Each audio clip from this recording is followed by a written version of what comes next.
Hi guys, welcome to my YouTube channel Tales with Joki, and today we are having a person who is not going to disclose her real names and her real identity. We're just protecting our people, and we always believe that people's privacy really matters.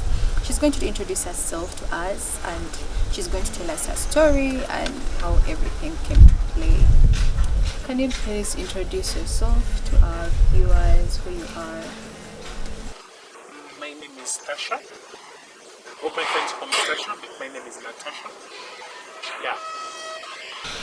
So Natasha, what's your life experience? How did you grow up? If you feel like you're comfortable speaking about it. I grew up in a home of Christian parents, like staunch Christian parents. My mom was a teacher. My dad was or is a firefighter. Growing up,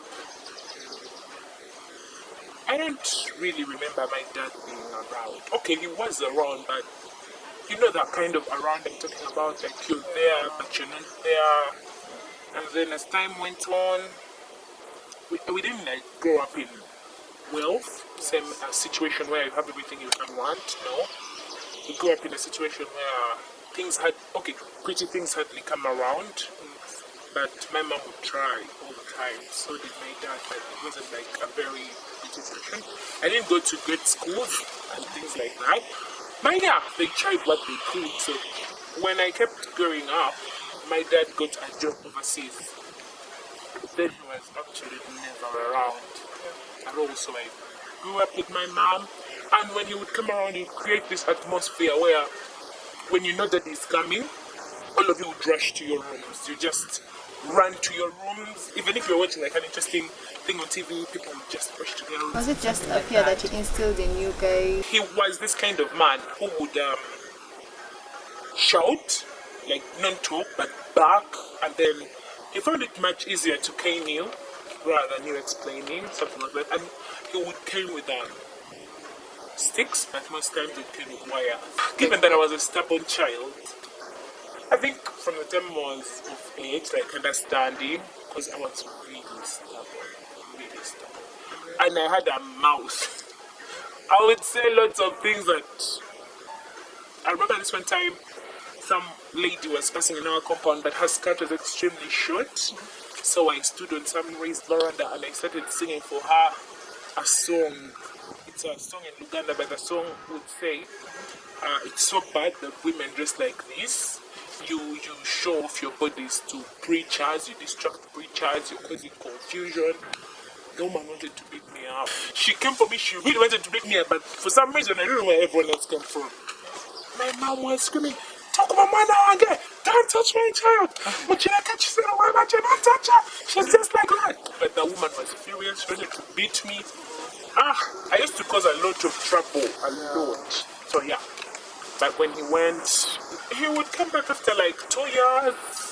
So the presence of a father in my life was never really there. Yeah. Okay, so how does the story that you want to share come to play in all this? A friend of mine had connected me to a cousin. Her cousin. We talked for long, and then this one time, this guy says that he's coming over, but it was late. So I was telling him, but curfew, what? Then it was, you couldn't move freely. You understand it? Yeah, I was trying to tell him curfew, what? Then he was like, no. Maybe I could sleep over if I got late. I'm like, okay, you could. Then he came around. Actually, my friend that connected me to him was there. So he came around. We had supper. We talked. He was fun to be around. We talked. May I ask you something? How long had you known this individual you're talking to? I think a month. month. So we talked. Then it was time for my friend to leave. But before she was leaving, she asked him, where are you going to sleep? He's like, I'm going to go get a hotel. What? I was relieved. Yeah. I was like, oh, nice, he's going to get a hotel. So, she left. We pushed her, she left. Came back, I was tired. For some reason, I didn't have an appetite. So, we turned off the lights, and I first asked him before turning off the lights. I asked him, aren't you leaving? He said, no, I'm going to stay. How do you expect me to get a hotel right now? He was like, I can't go now. Okay. I was like, it's okay. We could sleep here and everything. So, as we were turned off the lights, I was fine. I went showered, came back, slept. So, when I was sleeping, he wakes me up and he tells me, how are you so comfortable sleeping? So, I was like, we are friends, you could sleep here. I don't see a problem, you get. And then he's like, okay. So I tell him, by the way, don't touch me, we are not going to have sex, we are not going to romance, don't touch me. I go back to sleep. So as I'm sleeping, I felt his hands around me, like he started touching me. When he started touching me, I woke up and told him, no, don't touch me, don't do this. Please don't do this. It was late. And I felt like maybe I should throw him out. But then I was like, where is he going to go? It's okay. Where is he going to go to? And you know how those policemen were everywhere. So, I just told him, please don't do this.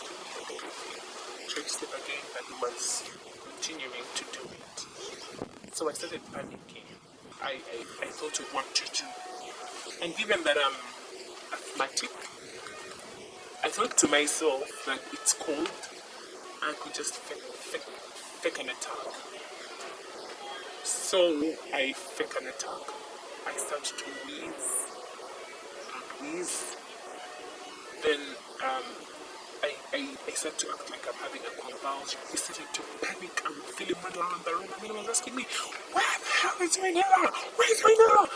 I couldn't talk because I was like, when especially people don't talk back. So crazy, I felt him. He got my bags down. He checked all of them.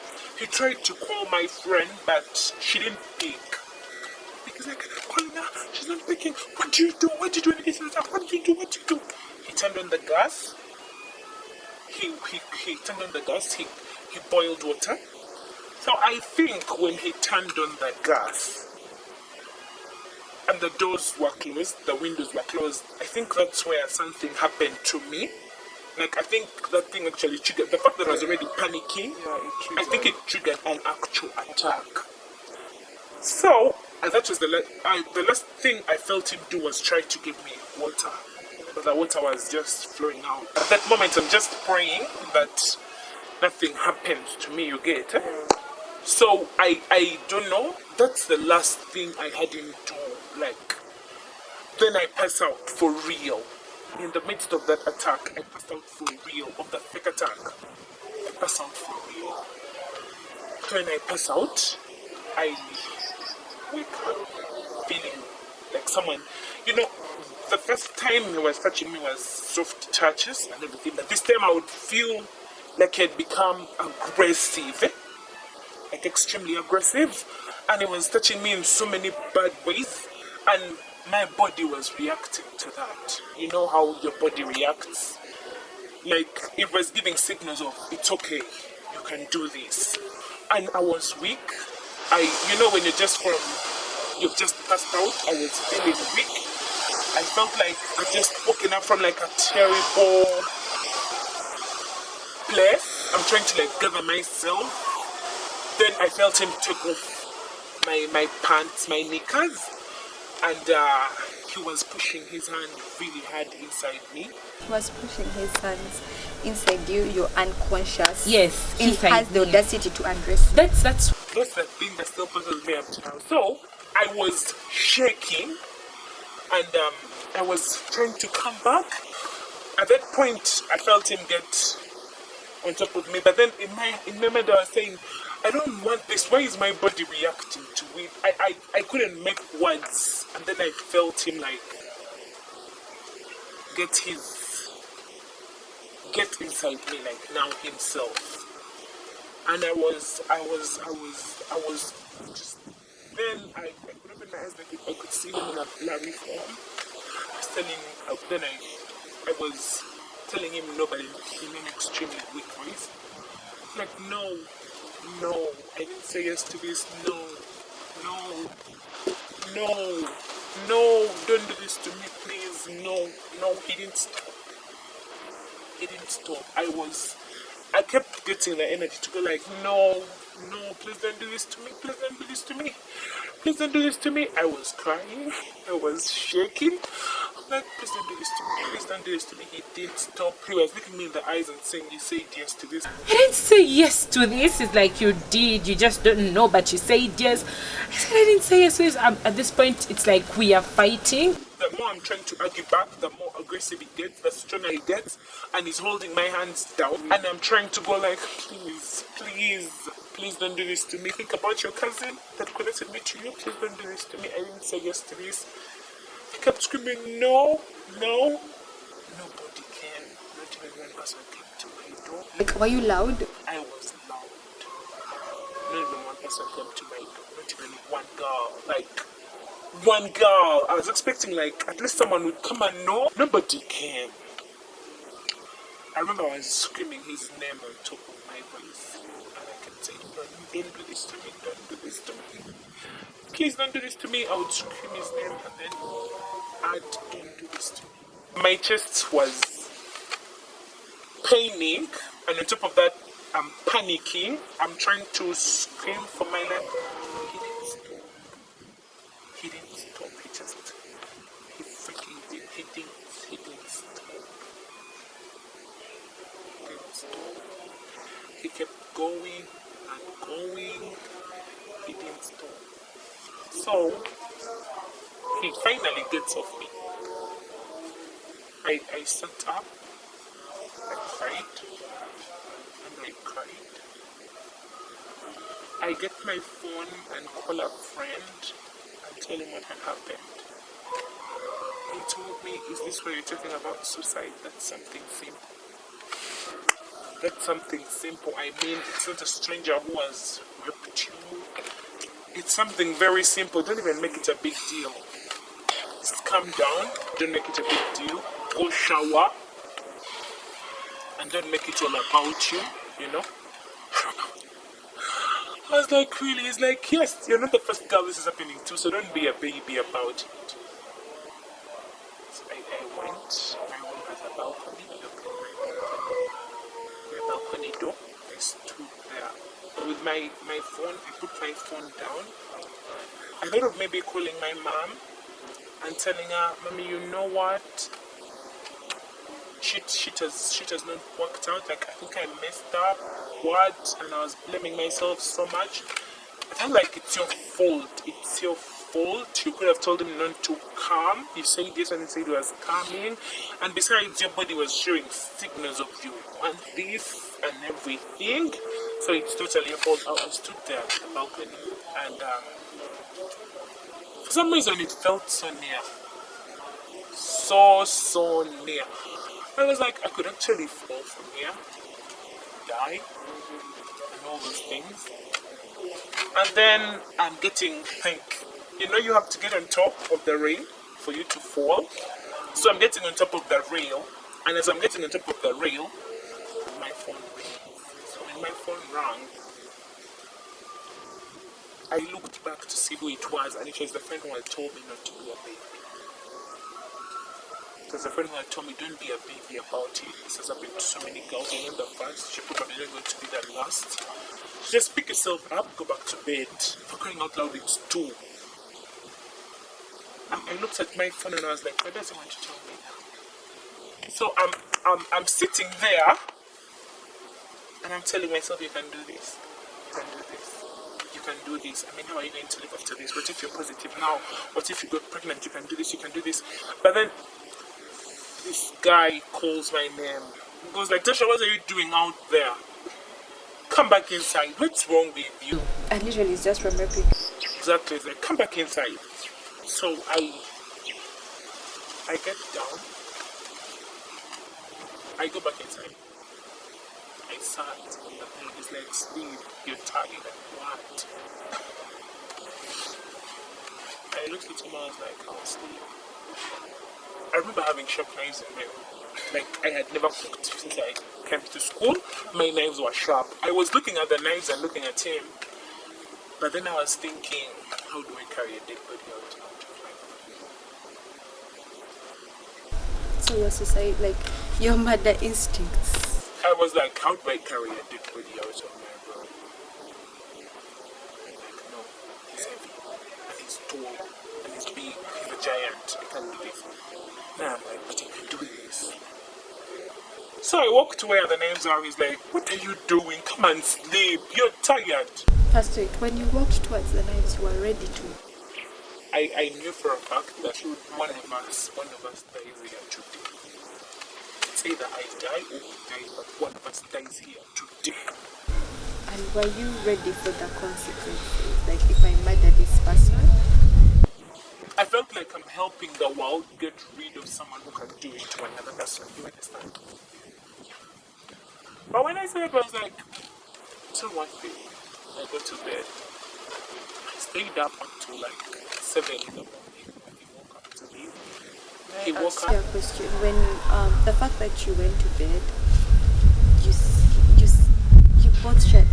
You went back to the same bed, right? Mm-hmm. You are both sharing the same bed. Mm-hmm. The whole time you're awake, he's sleeping. What's running through your mind? At that point, I just feel like this was meant to happen. Why? Why would you think that? I was like, oh, look at me. Like, I really thought this guy would like me. Like, I really thought he would like me. Like, I was like, really, Tasha, look at you. You're not even that hot. You're not even that good. How did you expect it to First, that means it triggered your traumatic experience of childhood where you're like, they used to call you this and this and you think. Yeah, I was like, you know how they say you beat more than you can chew? I felt like that was me. I was like, this is meant to happen. But I remember I cried through the night. When he woke up, he went, he showered, he came back and asked me and she went to make breakfast. I looked at this man and I'm like, the guts that he has, am I not going to make breakfast? I go, yeah, I'm happy last night you were all over me. I'm sure they're going to make breakfast. I'm like, no. There's nothing to cook. He comes close to give me a hug. I'm like, oh, that's not necessary. Like, I'll come see you next time. Okay. So he leaves. When he left, that's when I remember. I started thinking, well, he is sick. I need to do something about this. I went to hospital. That's on 22nd. I went to hospital. I got to hospital. I explained to the doctor. The doctor asked me, have you gone to the police? I'm like, no. I thought I first had to go to a hospital. It's like, okay. Did you shower? I'm like, yes. It's like, I've already lost the class. I'm like, okay. But I still want to know if I'm positive or not, or if I'm pregnant or not. So he told me, we are going to run the tests, but we don't run the tests on insurance. I had no money. I looked at my children, thank you for your time, I have the money, let me go. Like, no, I'm going to clear the bill, I'm going to do everything. So he ran the tests, he did everything, he paid, then he was meant to give me pay. But he didn't have it. He called the government hospital. I was like, I'm sending so and so around, but when I got there, all the nurses knew I was the girl that was raped last night. It was very embarrassing. I was working and they would all turn around, yo, that's her. Like, if the first hospital or the government hospital? The government hospital. They rerun the tests, and then they gave me medicine, and they told me, swallow it for 2 weeks, the ARVs. Was the guy positive? I don't know, but then, at that point, I was negative. But they told me you have to swallow the medicine. Just for your own protection. Yes, I got the medicine. On my way back, I bought, the famous Torero. I don't drink at that point. I don't drink. Like, the only drink I've taken before in my life is a Smirnoff. So I don't drink. I buy this strongest Torero. I go to my room. I didn't have money, but then I spent money for the Torero. I downed the Torero. Putting a bottle on your mouth like this and downing it. I downed the Torero. I felt my eyes. I felt my black things go away. I felt myself levitating. I felt my throat burn. And at that point, I felt like I had worse pain. This is nothing. I kind of passed out. Then, when I woke up, I called my sister. I told her send me money. She said, "Come on, money." But she sent me money. The moment she sent me money, I sent for 4 more Toreros. 4 more Toreros, like 4 more Toreros. Remember, I have ARVs for 14 days. The moment you swallow one ARV at 8, today you're supposed to swallow it tomorrow at 8, okay? But this was me with 14 ARVs in my one hand, 4 Toreros on the table. I'm like, this is it. I wanted to end the pain. Do you understand? Like, I'm not aiming at killing myself, but if I die, that's it. Like, it is what it is. Then I called a guy that I liked. When I called him, I was trying to tell him what happened. He was telling me, I'm busy. I was trying to explain to him what happened. He's telling me he's busy. And then I just knew this is it. I hung up. Then I'm there. I downed one Torero. Okay. So you're with 4 bottles of Torero in your room. And what?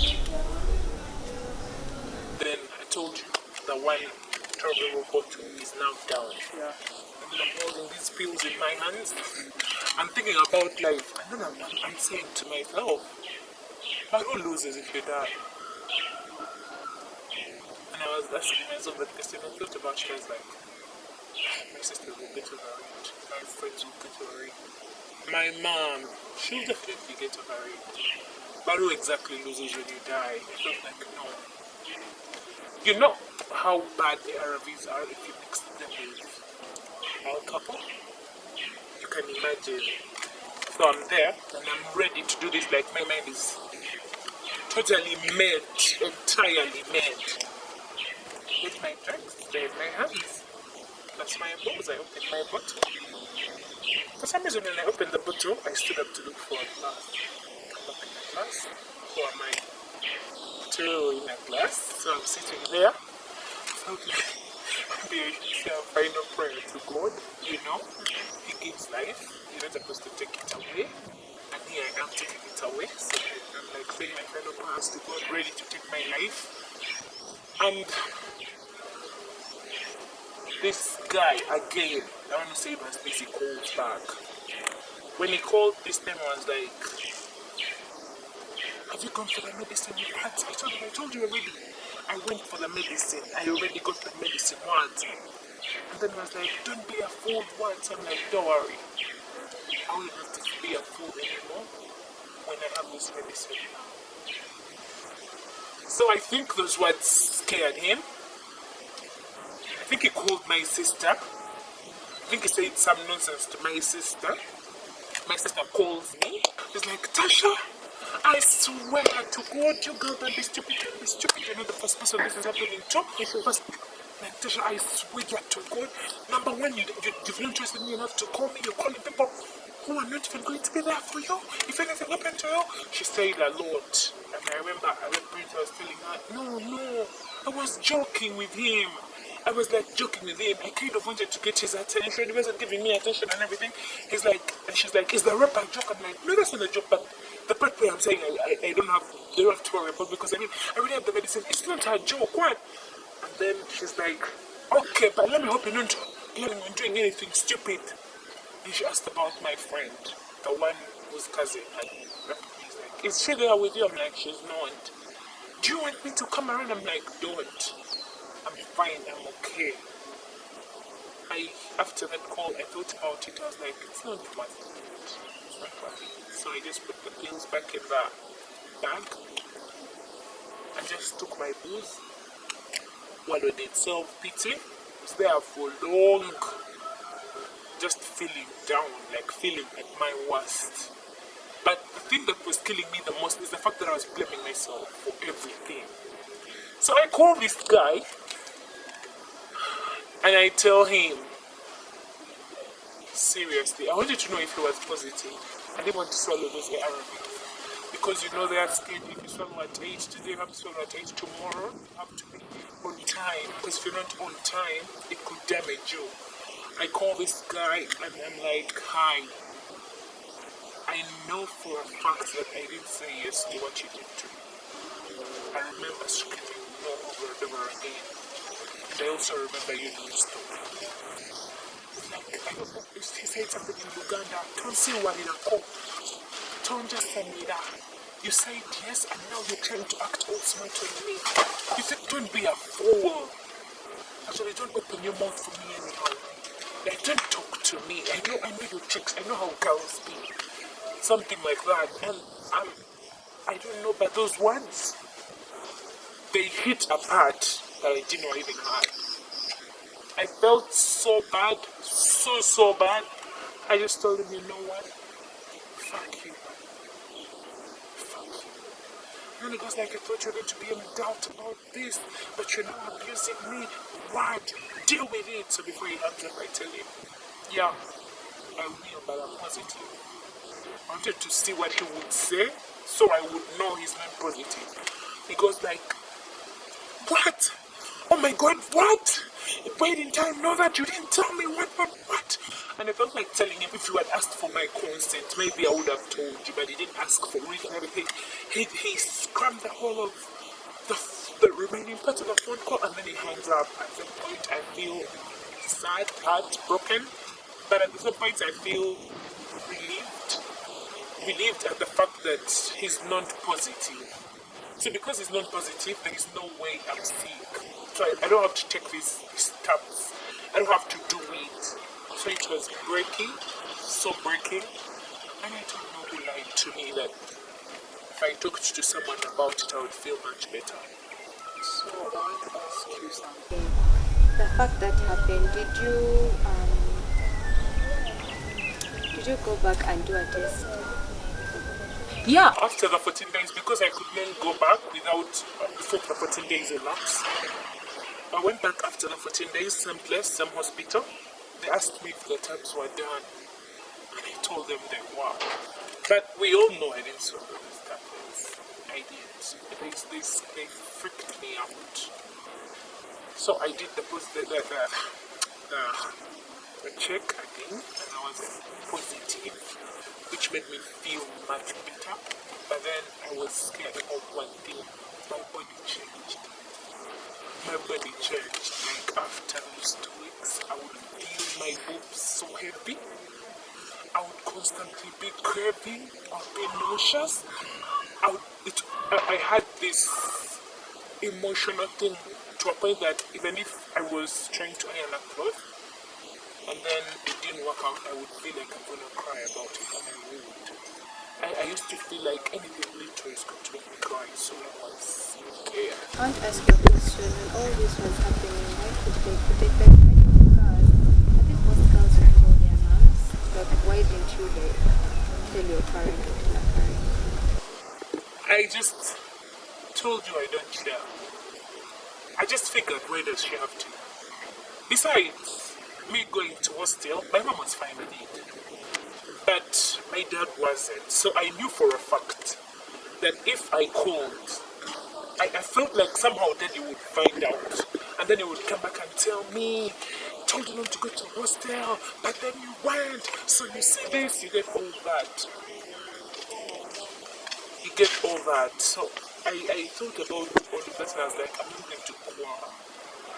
Like besides, I'm going to add her more pain. Number one, whom are you, and the reason why I didn't even report to police or report to anyone, whom are you going to convince that a boy was in your room and it's from your room that he was, whom are you going to convince? How are people going to even take it? The number one thing they're going to do is blame you. Why was he in your room? Why were you sleeping on the same bed? You said it was 10 by the time your friend left. Why didn't you live with a friend? All those things. And I would ask myself all these questions and be like, what did I tell? What did I tell people? Even the friends that I called to come around, they were from another university. So when they arrived, tell me things like, we have to saw him, we have to do what do you want to do? It's not time for you to be here, what? We're going to give you a number of an advocate. She's a woman, she went through the same thing you went through, so she's obviously going to help you. What? They gave me her number. I called her the first time. She called me back. She basically just asked me, did you do the breath test kit? What? And after that, that was it. There were just questions. There was nothing like help is on the way you get. They even made me talk to a lecturer from school. I went, I talked to him. He was a man. I opened up to him. I thought help was coming. I thought they were going to help me. But they didn't. I don't know if they just forgot or they figured I didn't deserve help or something, so they just didn't help. They did at all, and it was so frustrating. But I did tell my mom eventually. The signs that I was having after those 2 weeks was scaring me. So I told myself to wait for a 5 week and see if they would come away. They didn't. And sadly, when the first week came, my peers didn't come. That's my face is it. But I had swallowed the morning after pill. You understand? I had swallowed the morning after pill. So I didn't think of all that. I didn't know how that pill was. So when I went home, I told her. She asked me the exact question I was afraid of. What was a boy doing in your room? Who told you you sleep on the same bed with a boy and he didn't say how to? I felt myself. I felt like that what? I felt like this is exactly why I didn't want to tell her. And she was like, I'm not judging you. Next time call me. Call me when such a thing happens. At least you would have left, you would have gone and slept over at your friends. I went to hospital, I did this pregnancy test. Came back negative, rest one. Up to a point I felt like, okay, now I'm pregnant. I was feeling fine. And I feel like the mistake Affect you, they damage. So I'd ask you a question, like with what happened to you, do you think it affected the way you view yourself or the way you look at you? it definitely affected the way I view myself. Because at a point, I'm trying to therapy myself out of it now, but at a point I felt like my body wasn't mine. I felt like my body belonged to anyone who wanted to have it. So by the time they can take it by force without asking, it felt like you could freely give it to me. What do you have to lose anymore? What do you have to lose? Someone has stripped you of whatever you would be showing off with. So what exactly do you have to lose? Felt like it's just. I actually remember having intimacy with it. I felt nothing. And at the point I felt like I was just punishing myself. I felt like I'm punishing myself and I deserve it. I feel like the one thing that got me away from that was the fact that one time I called this chick who used to say she could help people, depression and stuff. So when I called her, she told me you don't want this. You didn't deserve this. You're a bad person. Sometimes the people we think are our friends are people capable of tearing us apart. That boy, that man who did this to you is the one who's worthless, not you. You deserve to forgive yourself. It helped for a time, but I used to sleep and I'd be like, it didn't help. So I wanted to ask you, what advice would you give to a person who has been in that same situation in this life? Feel however you want to feel. Your feelings are justified. If you're feeling worthless, feel that. If you want to cry, cry. If you want to be locked up alone, do that. But don't stay there too long. You can feel anything you want to feel. If you want to cry, if you want to just feel whatever you want to feel, because your feelings are justified. What has happened to you should not be happening to anyone. So whatever it is, just feel the way you want to feel. But don't stay there too long. Don't wallow in the pity for so long. You can actually come out of it and be a great person, be a better person. You don't have to wallow in that sadness and pity. Also, don't think of taking your life. Life is hard, life is sad, life is messed up. But life is beautiful. Some days are good, some days are really bad. The good days, embrace them. The bad days, embrace them. The bad days make you stronger for the good days. It's okay to cry sometimes because it never goes away. It stays with you for life. Some days you will dream and have nightmares about it. Some days you will feel bad. Some days you will blame yourself for it. But it's all okay. Embrace these days because they make you stronger for the days ahead. Only report if you feel comfortable enough and have the strength of being ridiculed by the society, but still know that you stand your ground. The person took what didn't belong to him. He stole from you, he robbed you. So if you feel like you're confident enough, you have the self-esteem, you have the confidence to take it, having to stand in a court, having to explain to other people what really happened, then you can report. If you're not comfortable with it, you can find better ways of dealing with the pain. Talk to a counselor, talk to a therapist, if you have close friends, talk to your friends, talk to your mom. Don't die alone. But those things can really mess you up. Don't die alone. You could find a way out, even at the end of the tunnel. At the tunnel there is light, and that's for sure. So whatever it is, don't die alone.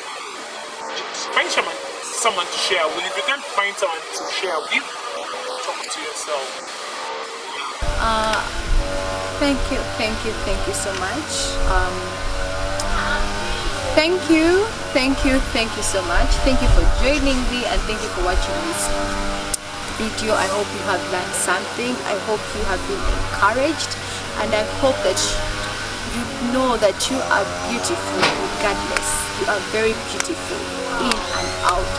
No one should ever tell you you should look like this. No one should ever tell you this is how beauty should be defined. I believe you are very pretty, and I believe you're very beautiful in and out. I want you to know that you are blessed. Before we leave, I want to tell you guys, please remember to subscribe, please remember to comment, and please remember to share. If you feel you have a story that is out there, right now here in Kampala, Uganda, Mukono, this is where I am. If you feel you can tell a story, please contact. I'm going to leave my email there. If you feel you have a very interesting story, whether it's hustle, whether it's your journey in life, from grace to grace, you can contact us and inform us about your occasion, and we come and listen to your stories. Remember, this world is a beautiful place as long as you are kind, and I believe you guys are happy. Thank you for joining me. Be blessed. You're loved.